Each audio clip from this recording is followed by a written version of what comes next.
Би нэгд өдөр хэвлэлийн урлаа. Юу яасан шүү дээ. Шүүх цагаа өглөөгөө нэгэл хийжтэй шүү. Сайтаа хоёрыг. Энд дээр таймер тавьсан. Шүүхт өгнө. Юу шүүхт? Нэр төр талдсан, бодлоо бүтгэсэн гэдэг. Шүүх талж гинэ гэдэг нь өөрөө постгдсан байгаа гэдэг. Би ер нь нэгд өдөр хэвлэлийн урлаа. Тэ. Нэг тэр бумаар таныг Монгол хаан жүжигт одоо санхүүжилт дэмжлэг олгоогүй гэж одоо яриад байгаа юм билээ шүү дээ. Тэгэхээр номын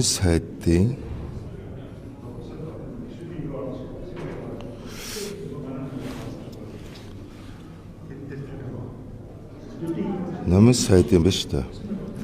24 оны 1 сарын 30-ны өдрийн 24-1 тоотой Монгол улсын олон улс дахь сурталчилгаа мэдээлэл үндэсний хорооны тогтоол байна. Тогтоол. Энэ дотор 3.23-т тамгагүй төр жүжигийг олон улсад тоглуулахад дэмжлэг үзүүлэх гэдээ өөртөө баталсан байна. Энэ үндэсний хорог оюун эрдэнэ байх болсон.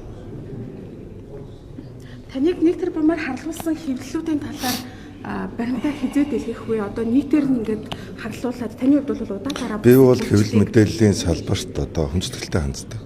Хэвлэлийн эрхчлөнд. Ер нь одоо нүүрсний хулгайтай холбоотой би хамгийн томчуудтай эхлээд хуулийн харьцуулах хэрэгтэй. За тэгээд хэвлэлийн эхний асуудал бол тусдаа яригдана. Жишээлбэл яг одоо шалгагдж байгаа бас асуудал байна. Хөрөбаатар гэдэг нөхөр иргэн Г нарт захиалга өгөөд тийм ээ. Засгийн газрын эсрэг зохион байгуулалттай сошиал контентууд хүргэх ажил хийсэн асуулт шалгагдж байна одоо. Иргэн Г гадагш улс руу зутаацсан байна. Иргэн Г цагдаа орхигдод байгаа. Тэгэхээр би энд асуудлаар ер нь нийцтэн би нэг мэдээлэл хийнэ хэлсэн байгаа шүү дээ.